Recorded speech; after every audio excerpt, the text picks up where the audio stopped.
Ya pemirsa, Ramadan itu indah. Alhamdulillah pada hari ini kita sudah kedatangan narasumber dari Kerukunan Keluarga Besar Maluku di Kalimantan Tengah, Bapak Muhammad Fahmi. Apa kabar Bapak? Baik. Alhamdulillah Makasih, sehat. alhamdulillah. Dan pemirsa di rumah dan dimanapun Anda berada, hari ini kita menggunakan tema yaitu keberagaman di bumi Tambun Bungai gitu. Jadi seperti yang kita tahu, Indonesia kan memiliki banyak suku, banyak agama juga, dan salah satunya ini adalah kalau bisa dibilang kumpulan keluarga Maluku ya Pak? Benar banget. Kalau boleh tahu itu termasuk organisasi atau apa nih Pak? Kalau keluarga Maluku yang ada di Palangkaraya, Kalimantan Tengah ini organisasi. Organisasi yang mana organisasi namanya itu Kerukunan Keluarga Maluku, KKM singkatannya. Jadi skopnya itu untuk Kalimantan Tengah. Banyak yang warga Maluku itu himpunan warga-warga Maluku, anak-anak Maluku, keluarga Maluku yang khususnya ada di Tanah Dayak, di perantauan di Tanah Dayak khusus itu, jadi KKM. Ada organisasi-organisasi yang sama mungkin di berbagai daerah tuh namanya beda-beda. Kalau di Kalimantan Tengah namanya Kerukunan Keluarga Maluku. Dan itu banyak ada di cabang-cabang kami di setiap kabupaten ada. Oh gitu ya Pak ya. Jadi ini skupnya seluruh Kalimantan Tengah, terus kemudian di setiap kabupaten-kabupaten ada cabang-cabangnya seperti itu ya. Terus ini yang di dalamnya sendiri itu terkhusus mungkin yang sudah berprofesi saja atau termasuk mahasiswa dan pelajar begitu Pak? Oh, iya. Jadi keluarga Maluku ini siapa saja yang berasal dari Maluku bisa bergabung dengan KKM ini. Kemudian ada juga yang umpamanya pasangan keluarga Maluku yang istrinya mungkin orang Maluku, kemudian suaminya orang sini atau orang mana, itu pun bisa bergabung dengan KKM. Dan kami mengharapkan itu. Kami mengharapkan setiap masyarakat Maluku yang ada di Kalimantan Tengah khususnya apabila sempat atau bila mana mengetahui keberadaan kami agar bisa menghubungi kami. Bergabung jadi jadi bisa kami masukkan sebagai anggota dari KKM itu sendiri. Iya, terakomodir gitu ya Pak Iya. ya. Terus kemudian agenda-agendanya apa aja sih Pak di organisasi KKM ini? KKM ini punya agenda rutin tiap tahun ya. Jadi kalau yang rutin itu kami biasanya peringatan halal bihalal, kemudian peringatan Natal, dan biasanya untuk peringatan halal bihalal itu kita gabung dengan peringatan Hari Pahlawan Nasional Patimura. Iya. Itu biasanya karena waktunya berdekatan. Biasa kalau kalau tahun lalu kan Juni ya. Juni lebarannya itu. Jadi kita bareng melaksanakan kegiatan itu.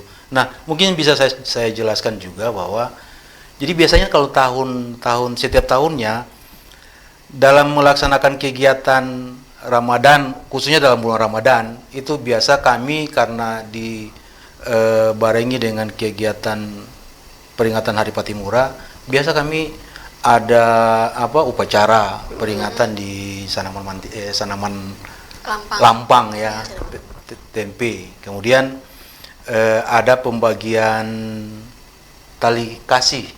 Tali kasih kami biasa kami kumpulkan dari warga-warga Maluku yang ada di Palangkaraya maupun kabupaten terdekat seperti Kapuas, Sampit. Tali kasih Pak. Jadi mereka ada yang ngumpulin duit, bahan pokok, sembako yang nanti kita kumpulkan, terus kita serahkan ke yayasan panti asuhan ya. Ini setiap tahun kegiatan berarti ini kita laksanakan. Sosialnya. Iya. Jadi kan kita juga udah mengetahui ya Kak ya, kalau di masyarakat Kalimantan Tengah, masyarakat Palangkaraya ini termasuk masyarakat yang welcome gitu terhadap pendatang gitu. Berarti ini salah satu wujud untuk menjalin komunikasi, menjalin persaudaraan antara keluarga Maluku, terus kemudian di Kalimantan Tengah sendiri, untuk masyarakat di Kalimantan Tengah begitu. Nah kemudian Pak, di masa-masa pandemi ini kan memang kita merasa sulit ya, nggak hanya di Palangkaraya bahkan seluruh Indonesia begitu. Terus kemudian bagaimana peran kerukunan keluarga Maluku di Kalimantan Tengah ini?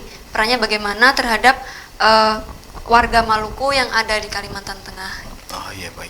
Jadi pada prinsipnya kami dari keluarga Maluku, yang pertama kita mematuhi aturan pemerintah ya, seperti social distancing, kemudian harus menggunakan masker. Akhirnya memang dengan begitu ada sisi bagi kami mungkin bukan menghambat sih, tapi gimana ya, dengan adanya COVID-19 ini kami yang harusnya kegiatan-kegiatan bisa dilaksanakan jadi tertunda tertunda. Kemudian dalam bulan Ramadan ini biasanya kami yang dari keluarga Muslim, yang Muslim itu ada beberapa yang sering mengadakan buka puasa bersama. Nah, buka puasa bersama ini pun tidak terbatas hanya kepada warga Muslim yang Muslim saja, tapi juga semuanya. Jadi semuanya yang beragama juga. Semuanya kita undang, baik itu yang dari Maluku maupun dari tetangga-tetangga terdekat lah ya, minimal mungkin orang berbeda-beda sukunya, gitu. Ini kan dengan COVID-19 ini kita akhirnya nggak bisa, yang tadinya kita sudah jadwalkan untuk tahun ini kalendernya pelaksanaan halal bihalal dan hari Patimura kan 1 Mei. Patimura itu 1 Mei harusnya udah terlaksana ini kegiatan. Kemudian dalam Ramadan ini pun kita rencananya pembagian takjil yang biasa udah beberapa tahun kita laksanakan. Yang rutin ini akhirnya kan tertunda juga. Sehingga ya tapi mau gimana, inilah untuk dalam rangka untuk kebaikan kita bersama. Kita mendukung itu. Bersabar sebentar untuk kebaikan masa depan. Gitu. Jadi mohon maaf Pak, saya ada pertanyaan, kira-kira mayoritas mata pencaharian dari warga Maluku yang ada di Kalimantan Tengah ini, yang anggota KKM, kebanyakan apa Pak kira-kira? Macam-macam ya, tapi kalau untuk di wira swasta ya banyaknya. Swasta banyak, kemudian yang kerja di perkebunan juga banyak, perkebunan sawit utamanya, yang sisanya paling beberapa orang adalah orang pemerintahan. Berarti termasuk yang terdampak ya Pak ya, Iya. adanya COVID-19 ini ya. Terus kemudian ada nggak keluhan-keluhan gitu Pak yang ditampung oleh KKM sendiri dari anggota? Kalau keluhan-keluhan sih mungkin nggak terlalu terdengar ya. Nah, cuman memang kita selalu meluangkan waktu pemikiran kita, para pengurus, terutama pengurus ya, apabila memang ada yang keluhan dari warga Maluku, itu pasti akan segera kami respon, sehingga kami harapkan juga ini tidak sampai keluar kemana-mana gitu. Segera ditangani Iya, gitu ya segera Pak. kami tangani. Kalau boleh tahu ini base campnya di mana nih Pak? Kami ada kantor pusatnya tuh di Jalan Cibangas. Jalan Cibangas. Iya, kantor KKM-nya di situ. Kebetulan di rumah ketua Pak Benhard Obidaka, itu di Jalan Cibangas, kantor kami di situ. Buat warga-warga yang mungkin dari Maluku atau keturunan Maluku, itu kalau mau daftar itu langsung datang ke kantornya atau kayak gimana nih Pak? Sebenarnya tinggal ini aja, siapapun hubungi siapa aja, yang penting nanti kontaknya bisa ke salah satu pengurus, bisa kita masukkan dalam data keluarga Maluku. Gitu ya, Pak, ya? Nggak perlu syarat yang macam-macam.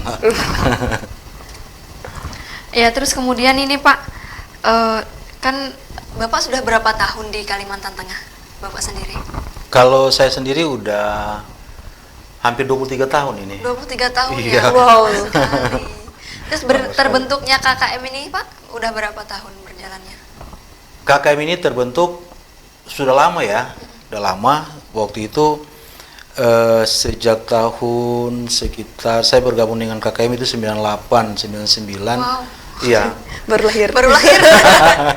Jadi udah lama organisasinya sebenarnya, cuman memang dalam pengurusan persyaratan legalitasnya itu baru kami lakukan pada tahun 2013 Legalitas. Iya, ada legalitas payung yang hukumnya. badan hukumnya maunya. Jadi udah kita daftarkan ke Kesbangpol. Iya. Ada ya sesuai dengan persyaratan yang disyaratkan oleh undang-undang lah. Berarti selama terbentuknya ini nggak ada ini apa nggak ada konflik tegal dengan warga sekitar, tapi benar-benar damai gitu ya antara Iya, memang. penduduk sini dengan Maluku. Dan ini salah satu contoh yang harus kita lakukan teman-teman di rumah, nggak cuma hanya di Palangkaraya tapi juga di seluruh Indonesia. Jangan karena kita sedikit berbeda. Kita mendiskriminasikan seseorang seperti itu. Ya, benar sekali ya pemirsa. Terus kemudian ini Pak, ada nggak tadi udah ditanyakan secara organisasi apakah ada permasalahan, pernah ada konflik dengan warga sekitar gitu.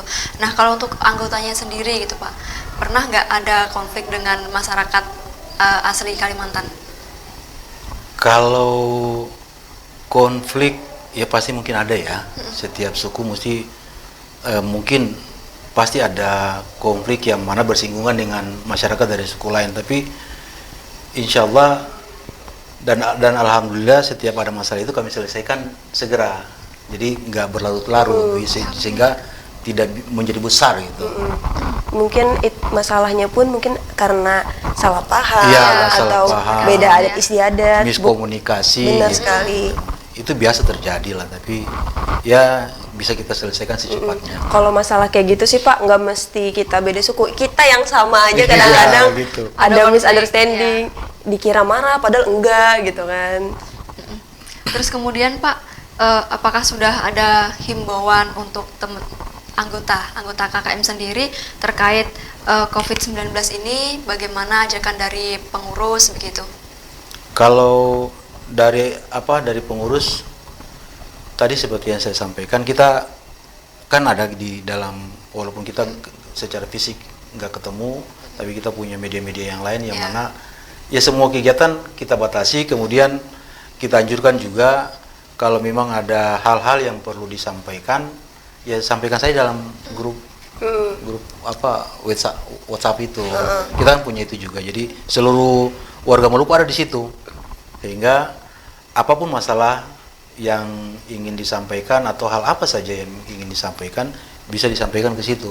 Jadi anjuran kami tetap ikuti aturan pemerintah. Kita untuk sementara kita hindari dulu berkumpul atau bergerumul sehingga bisa mencegah penyebaran ini begitu. Ya, terus kemudian apakah ada ke depan ada rencana kegiatan sosial gitu Pak? Kalau rencana kegiatan pasti ada ya. Kami karena ini kegiatannya mungkin tertunda, bukan berarti dibatalkan. Jadi kemungkinan kami geser sampai dengan berakhirnya COVID-19 ini. Jadi ke depan mungkin masih ada lah, rencana itu masih ada, kegiatan schedule yang telah kita tetapkan masih tetap bisa kita laksanakan. Kalau boleh tahu nih Pak, keuntungan buat warga-warga keturunan Maluku atau asli Maluku bergabung di tempat organisasi ini, ada keuntungan tersendiri nggak sih Pak? Kalau keuntungan secara finansial mungkin nggak ada ya, materi mungkin nggak ada, tapi secara batiniah. Iya, itu keuntungannya banyak banget. Salah satu contoh gini deh yang paling sederhana, kita biasa kalau di Ambon atau Maluku pada umumnya itu ngomong kan asal saja, maksudnya sesuai kebiasaan ya, sesuai kebiasaan kita di sana. Jadi dengan kita berkumpul itu bisa kita berkomunikasi itu menggunakan kebiasaan-kebiasaan gitu ya, Pak? Iya, lebih leluasa. Kalau kita dengan teman orang lain kan mungkin bisa saja kadang-kadang dikirain kita dari suku lain karena gaya bahasanya. Tapi begitu kita ketemu dengan sesama warga Maluku, apa yang mau disampaikan tuh enak saja, maksudnya karena pembawaannya. Iya, pembawaannya memang udah begitu. Terus mungkin bawaannya kalau kita ngumpul sesama satu rumpun gitu, bawaannya kayak pulang kampung gitu. Iya, ya gitu. Pak. Nostalgia, mereview kembali keberadaan kita di Ambon gitu. Jadi sama saja sih akhirnya dengan adanya kerukunan ini kita merasa bahwa ya kita tetap di Ambon gitu. Maksudnya apa secara mental secara rohani itu kita masih ada di sana karena suasana di sana tuh Masih dibawa, bawa sampai iya, sini. terbawa Iya. sampai ke sini begitu. Iya, saya juga pribadi merasakan sih ya Kak. Jadi dulu pernah ada kami mencoba untuk kumpulkan gitu mahasiswa yang memang keturunan Jawa, memang datang dari Jawa kayak gitu.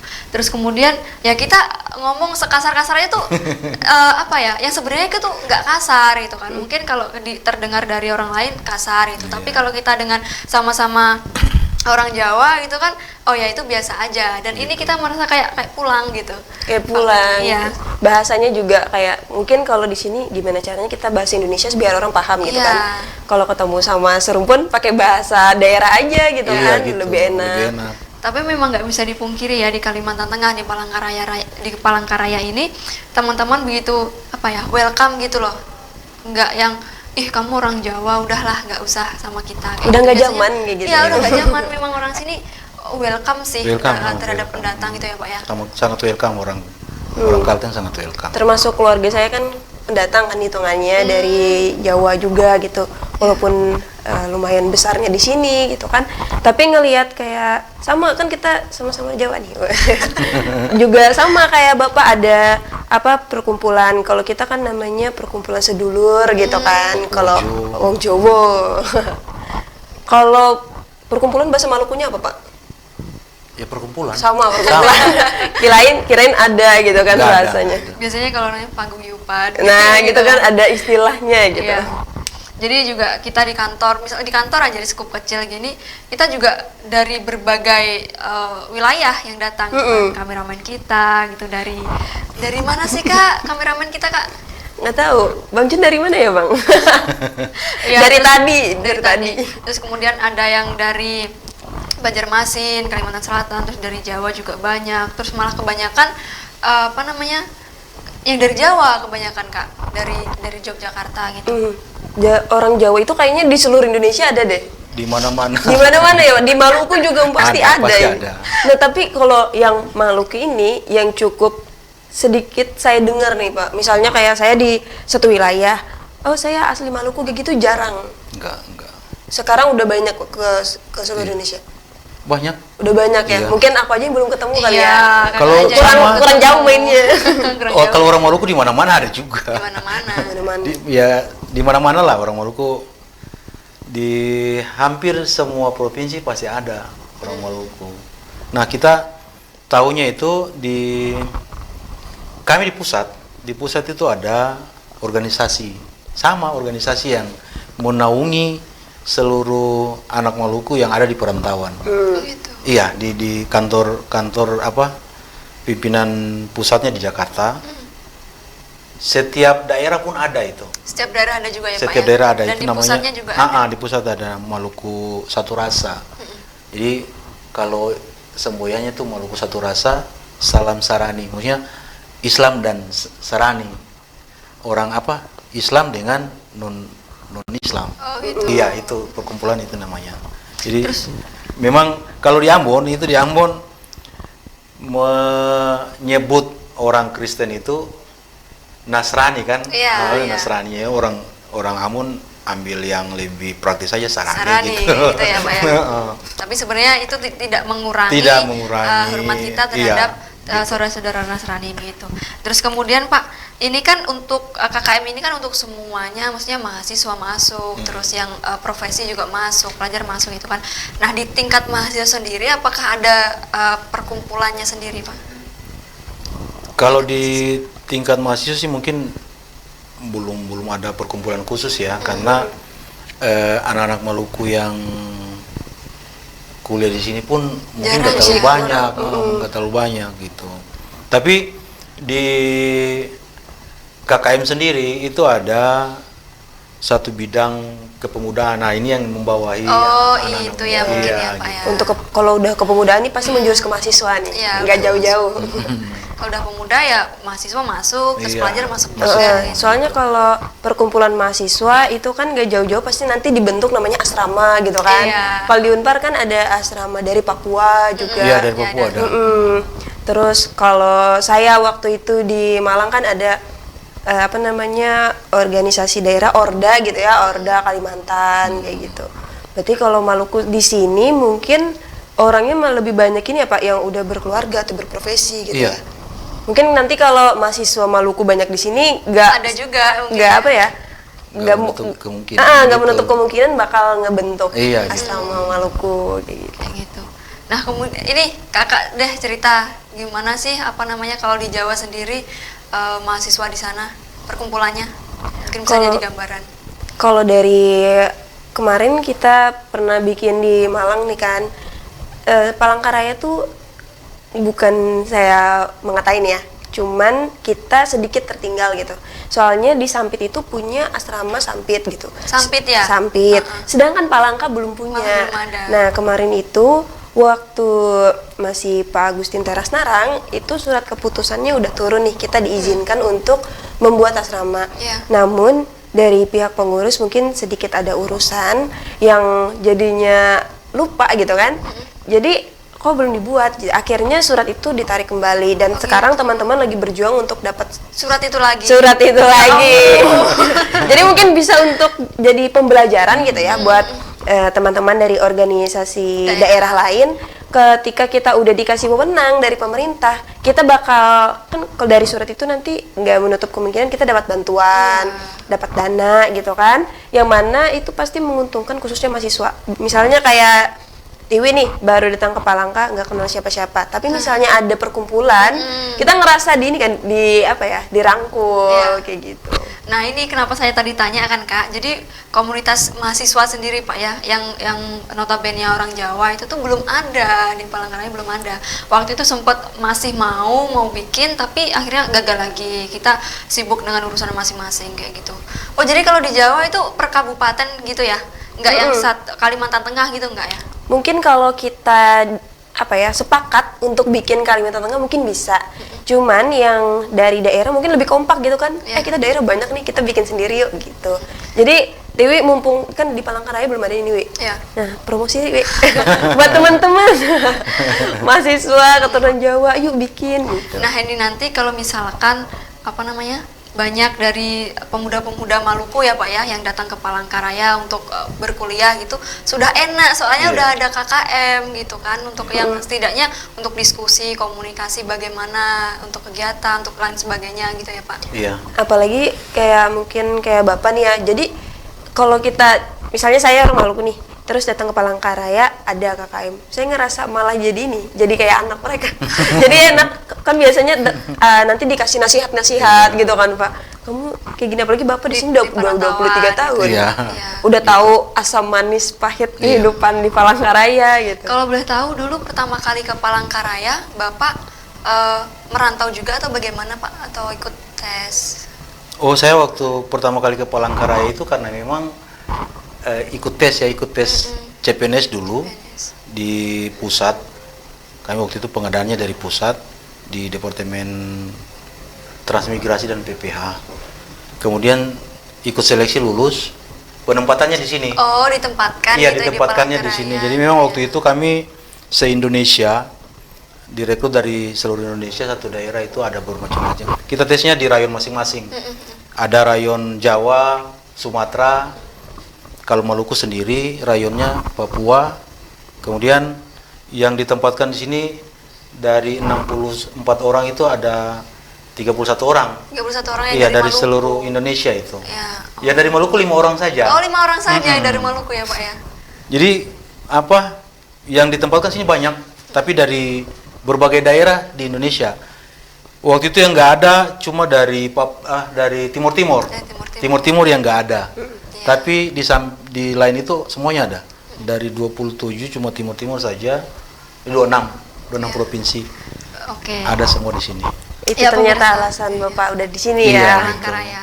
Nah, nanti kalau misalkan masih ada waktu lagi, kita akan sambung lagi bagaimana mungkin cerita dari anggota-anggota KKM yang lain bagaimana bisa sampai di Palangkaraya. Ya pemirsa, waktu azan maghrib sudah tiba dan saatnya kita berbuka puasa dulu. Selanjutnya akan dilanjutkan dengan tausiah ajim. Jangan kemana-mana, tetap di Ramadan itu indah.